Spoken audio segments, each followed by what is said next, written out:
Hi, I'm Cheryl Kagan, very proud to be the senator for Rockville and Gaithersburg. Welcome to this week's episode of Kibbitzing with Kagan. I'm thrilled that my special guest today is Jessica Post, the president of the Democratic Legislative Campaign Committee. Jessica, thank you so much for taking time to join me today. Well, I'm thrilled to be here, Senator. We have a lot of good news in Maryland to talk about. Excellent. So I definitely want to talk about Maryland, and I want to start by getting a sense of all the important work that the DLCC is doing. So again, for those who aren't familiar with it, that's the Democratic Legislative Campaign Committee.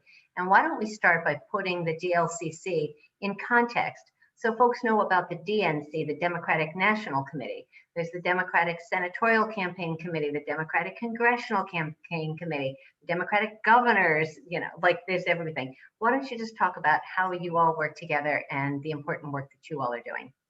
Well, thank you again for having me. At the DLCC, our job is to build Democratic power in state legislatures. And so we're the official Democratic Party committee charged with leading state legislatures for the Democrats and making sure that we provide great support for Democratic leaders that are trying to flip their state legislatures red to blue. And so we work closely with the DNC to do that, but really we're the ones in the party providing the campaign funding, support, infrastructure, finding good staff, helping to support the recruitment of candidates. That's our role in the party. Is there collaboration or communication about we all want to target these races or this state, and how can we partner to support each other's work? For sure. And I think all of us wish there was, more of an emphasis on doing state work.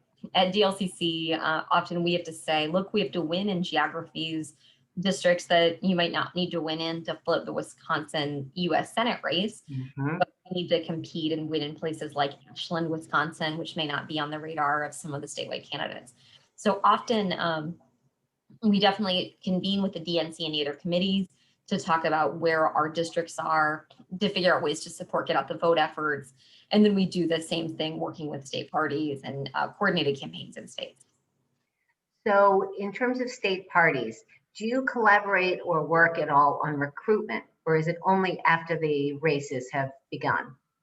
Well, we absolutely support often the folks that are doing candidate recruitment, as you know, as the state legislator, often those folks are state legislative leaders, especially in those targeted swing districts, often to get the best candidates to run. And I'm sure you've been a part of many of these conversations. You have to ask a candidate to run sometimes.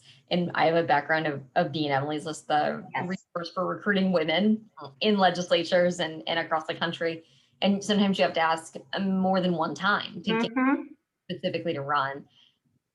So I know that statistically women have to be asked to run, whereas men self-identify.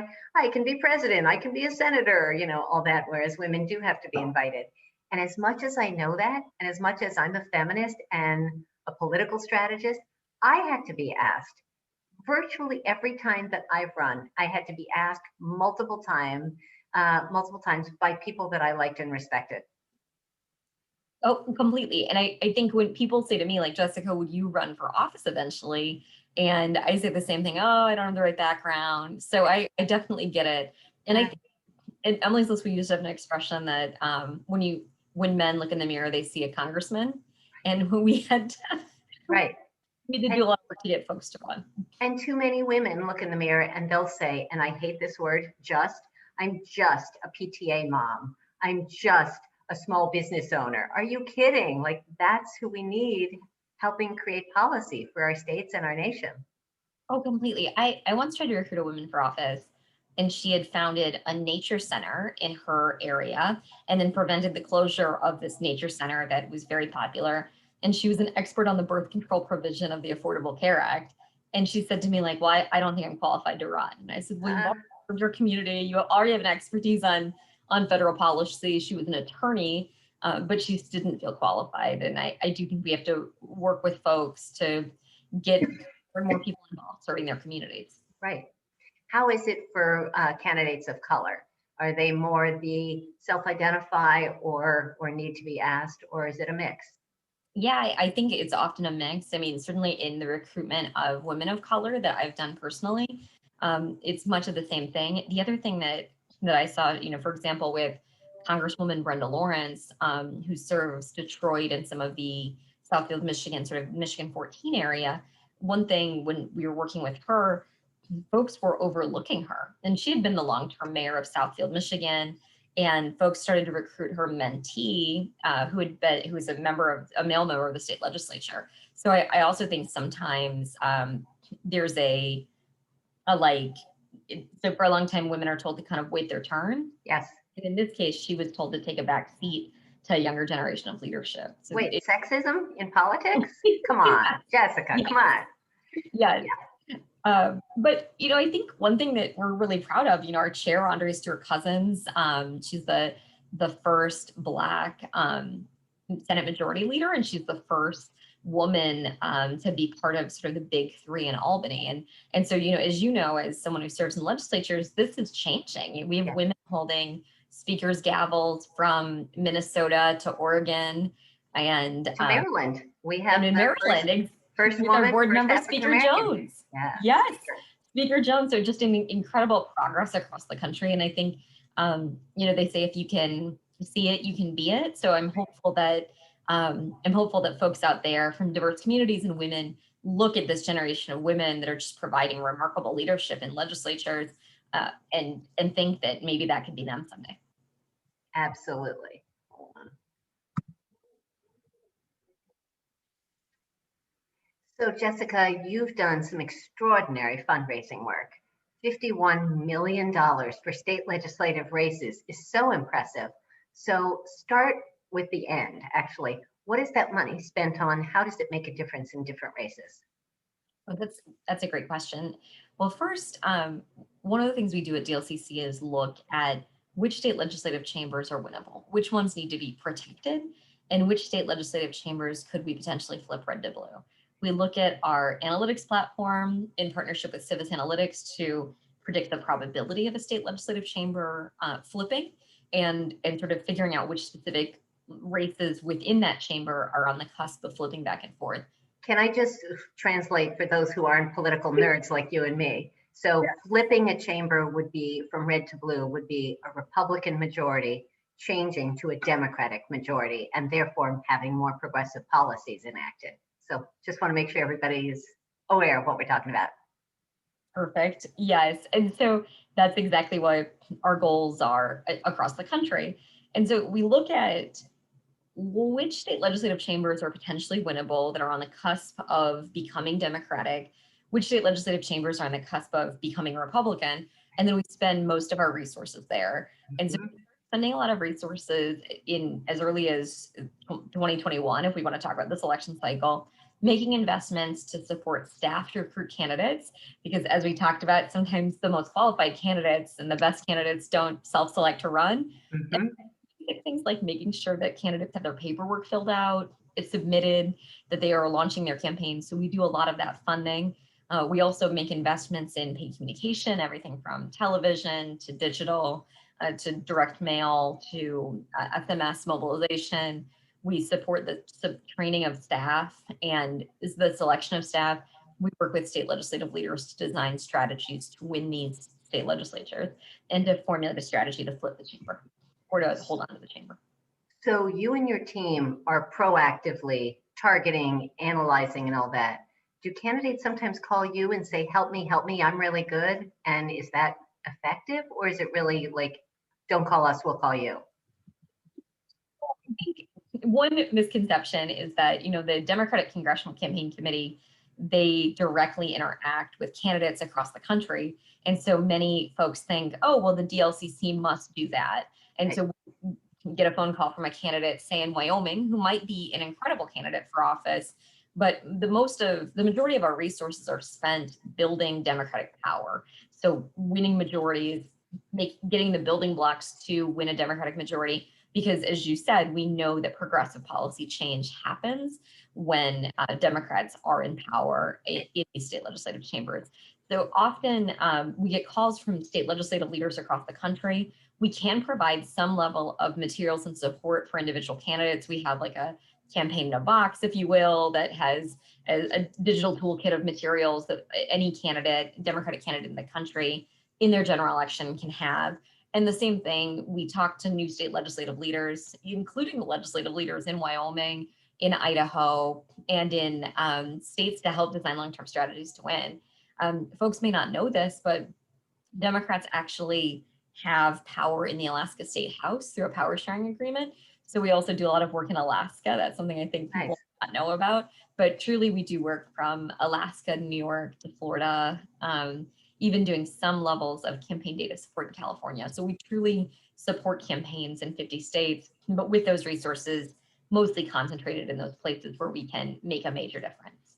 And you have flipped hundreds of seats since November of 2016. And we all remember what happened in November of 2016. So did Donald Trump's election motivate and inspire more activity for state legislative seats to flip? Yeah, absolutely.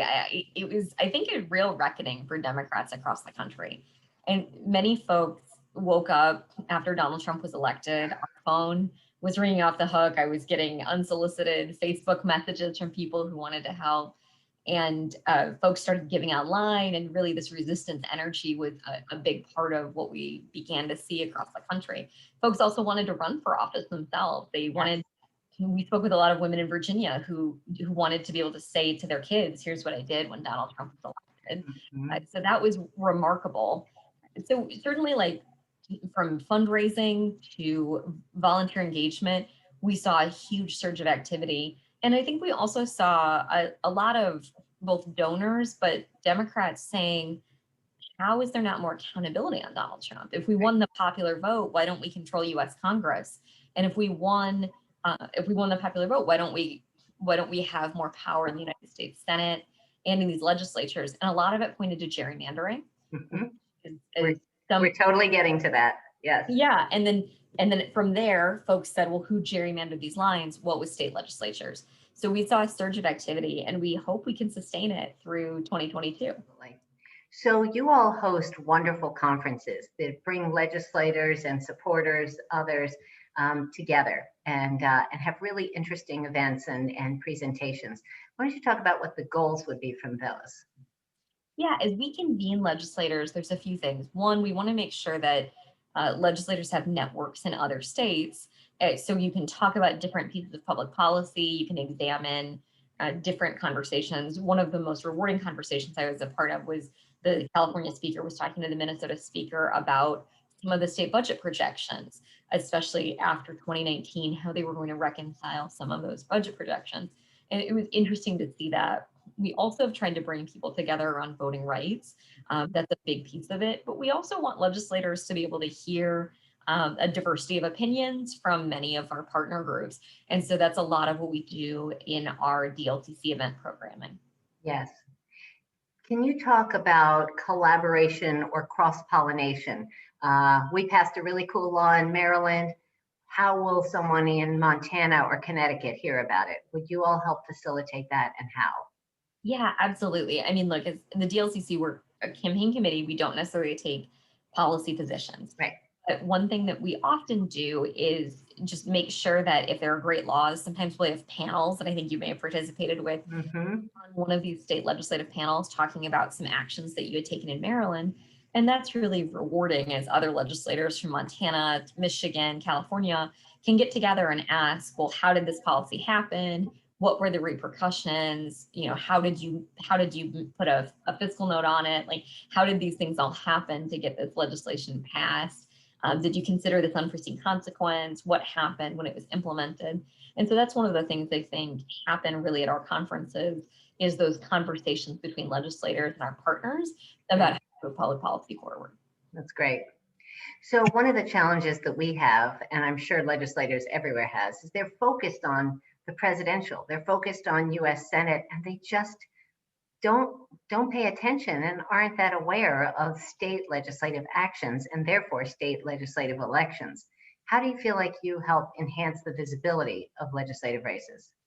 That's a big part of our work. When I came back to DLCC in the 2016 election cycle, I gathered our staff and I actually talked about the veto override that you all did in Maryland to restore voting rights to folks that had served their time in Maryland. Yep.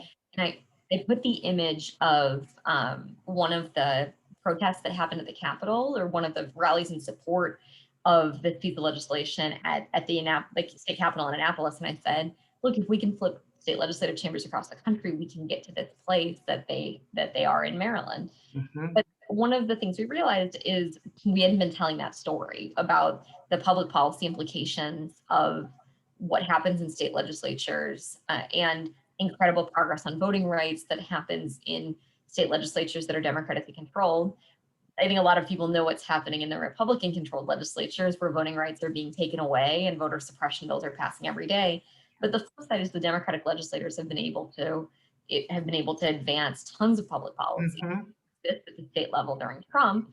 And we've seen great examples of that in Maryland. So part of what we had to do as a committee was elevate just what state legislatures do.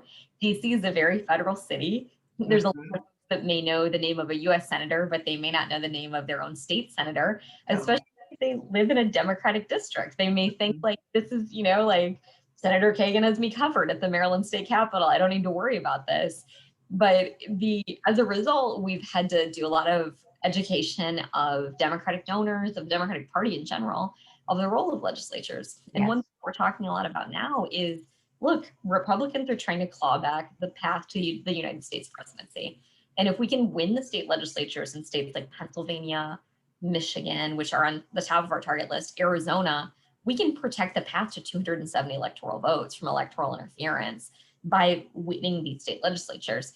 Because as you know, the right to award electoral votes is given in the Constitution to state legislatures. And this is just something that I think a lot of folks don't know. So there's really been an education, and then also telling the stories of our legislators. We have such great folks serving, and that's something a lot of folks don't know about.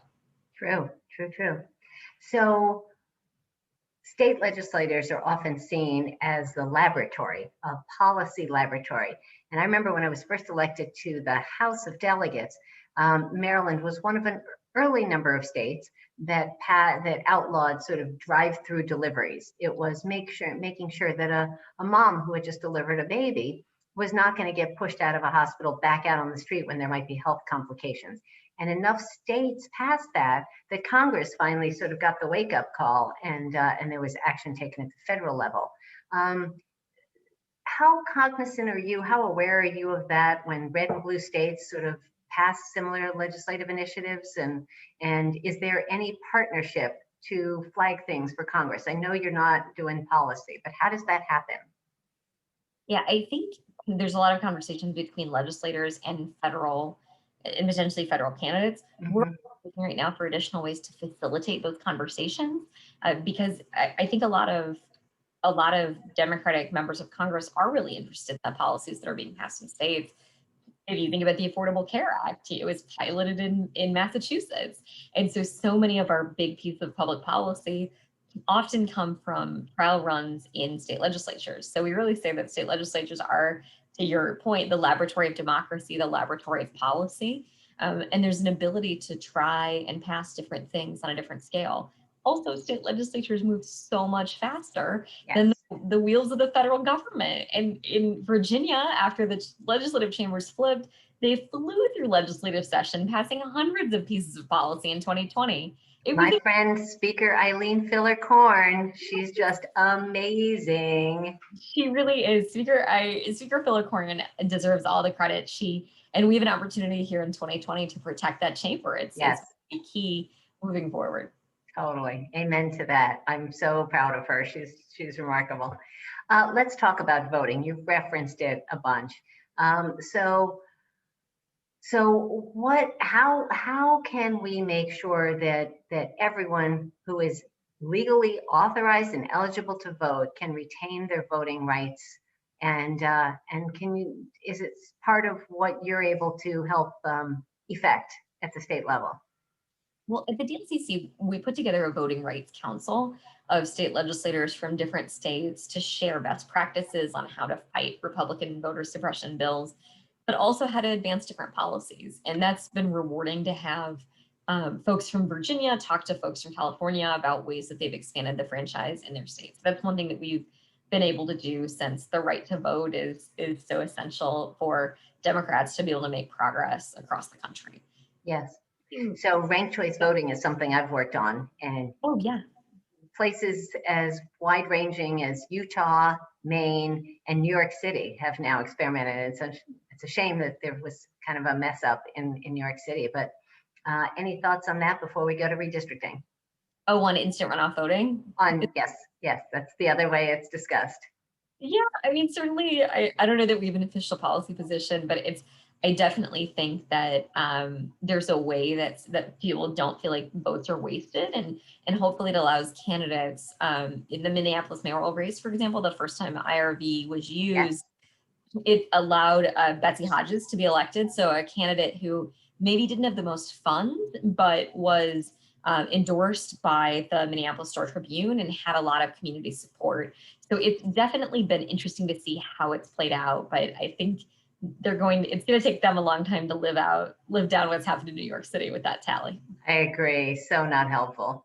Yes. So let's talk about redistricting, because once every 10 years we redraw lines, and the states do the federal lines as well, which must create an interesting dynamic in a lot of states. Do you guys weigh in or have thoughts about any of that? For sure. One thing that we've talked a lot about is if you elect folks to state legislatures, you're also able to make sure congressional lines are fair in a number of states. And Democrats in many states have moved to make lines fair. There have been independent commissions put on in a number of states. So I think our first thought is this is another thing that shows the essential nature of state legislatures, that when the Republicans took control of so many state legislatures in 2010, 21 state legislative chambers in one night, they gerrymandered themselves a near decade-long majority in United States Congress. Mm-hmm. It took a long time and a lot of litigation to fight back. So at the DLCC this fall, as the redistricting data drops in states, we'll provide support to state legislators as they're drawing lines for the state legislatures and Congress across the country, and also will be a part of the fight against additional Republican gerrymanders. I think the public is much more aware now of the way that Republicans have drawn themselves into districts that really are not representative of the population. Agreed. Court cases are an enormous problem, and that's something that I think people are more aware of also, with the Supreme Court being so much not allied with progressive causes. That's a fearful development as well. Oh, absolutely. And it's been incredible to see folks in Democratic states back up protections for Roe v. Wade in the states, advance LGBTQ equality and other protections in states, and protections for voting rights, because we know that the US Supreme Court isn't going to protect any of those things. In fact, we may see a rollback of fundamental rights that we've held dear for a long time. So many state leaders have been stepping up for years to protect access to birth control, to protect access to reproductive choice, and to put things into their state constitutions that are really key protections so that the conservative US Supreme Court can't roll things back. 100%. I'm going to ask you a couple of quick softballs before we go to the Fast Five. Quick softball. Why does it matter that we elect Democrats rather than Republicans at the state legislative level? Well, the building blocks of democracy are made in state legislatures, including the water that you drink and the way that you send your kids to school. So most of the decisions that affect your day-to-day lives are made in state legislatures, and Democrats are simply going to make decisions that are better for people. Yep, true that. Second, if somebody wants to support the DLCC, how can they do that? Oh, well, please check out dlcc.org. And we're on ActBlue. We're on many of the platforms, but dlcc.org, there's a big red donate button in the corner. And like I said, we're powered by grassroots donations from people like you. And we would love the support of any of friends of this podcast. Absolutely. And I'm curious, again, before we go to the Fast Five, what aspect of campaigning do you like best and least? What do you think is most fun or most challenging? Well, for me personally, so I love field. I came up in field. I love having neighbors tell stories of why they support candidates at the doors. I think it's one of those things that makes you believe in democracy again, is seeing that interaction. And then I think, like least, I mean, I don't know that anybody loves fundraising, so that's probably it for me, is fundraising, and then maybe some of the inter-party squabbling I don't love either. You know, I actually kind of love fundraising for all the reasons that most people don't. I can connect with people, and there's a measurable outcome. You start off with zero, and you make a bunch of phone calls, send a bunch of emails, and then you end up with a bunch of money in the bank, and a bunch of support and the ability to reach out and connect with more neighbors. So, yeah. But all right, Jessica Post, President of the Democratic Legislative Campaign Committee, your Fast Five here.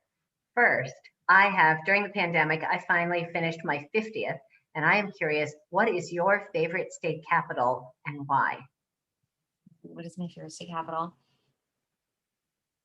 I have to say, I love the Missouri state capital, and I think it'll be surprising to people, but it's beautiful. You know, it's set on, I'm from Missouri originally, and it's set on a bluff. I don't love the policy that's made inside the building, but it's ornate and gorgeous. It's, I think, surprising to people. I think Jeff City is one of my favorites as well. And I talk about the Wyeths that are inside, and they put I'm going from memory now, but it was like $1 million into internal arts and murals. And back then it was a lot of money. And so I think it's gorgeous. Yes, I agree. Yeah. I'm glad you said that one. Question 2, what has lifted you up during the pandemic? What's a new hobby or something that made you happy and helped you get through it? Yeah, I've been running quite a bit more with one of my friends. I made a running buddy before the pandemic, and she and I have been out there, and not running very fast, really more jogging, but that's been one thing. And if she didn't say another one, I also started taking Spanish classes. So that's been really great for me too. Muy bien, nicely done. That's great. If a movie were to be made about your life, which actress would you want to play you? Oh, I don't know. I guess like a young Tina Fey, right? Or maybe Tina Fey. Fun. That's a good choice. Yes. Question 4. What is, a lot of times it is suggested that women have anthems. What one song lifts you up and inspires you? I love Macklemore's "The Ceiling Can't Hold Us," and I'll say "The Glass Ceiling Can't Hold Us" during the chorus. I like that. Very good. And question number 5, the question that I ask everybody: what is your hidden secret superpower? What is something you're really good at that most folks can't do? I'm just trying to think. I think, so I have ADHD. And so one of the superpowers of ADHD is hyperfocus. Mm-hmm. I can process and learn information very, very quickly, and then synthesize that information and make a decision. So I think that's probably my superpower. But that's amazing. Thank you. It came from a lot of downsides. It comes with a lot of downsides, but that's the upside of it. Yeah. You know what? You make lemonade. If you're dealt with something that's a challenge, make it work for you. So good for you. Well, Jessica, thank you for all you do as president of the Democratic Legislative Campaign Committee. Here's hoping that we flip more chambers and pass more progressive legislative policies that can bubble up and inspire Congress to take action. Thank you so much, Senator. I appreciate it. Thank you for having me. Absolutely. Great to kibitz with you today. Stay well. Thank you.